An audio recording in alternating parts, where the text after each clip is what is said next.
আন জাবিরিন রাদিয়াল্লাহু আনহু আল মাজালিসু বিল আমানা। হযরত জাবের রাদিয়াল্লাহু তাআলা আনহু থেকে বর্ণিত, মজলিসের আলোচনা আমানত স্বরূপ।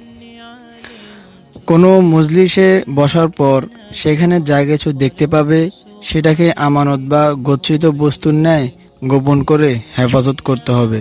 যেমন কারো কোনো গোপনীয় দোষ ত্রুটি দেখেছ, অথবা কোনো মন্দ কথাবার্তা শুনতে পেয়েছ ইত্যাদি। এমত অবস্থায় সেসব ব্যাপারকে আমানত মনে করে গোপন রাখবে। কারোর নিকট প্রকাশ করা জায়েজ নেই, কিন্তু এমন 3 ধরনের বৈঠক আছে, সেই বৈঠকের কথাবার্তা গোপন না রাখা জায়েজ।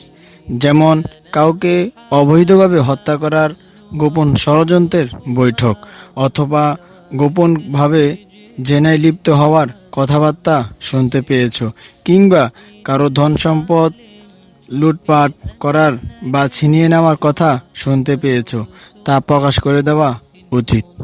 ভিডিওটি ভালো লাগলে চ্যানেলটি সাবস্ক্রাইব করে আমাকে বন্ধু বানাতে পারেন।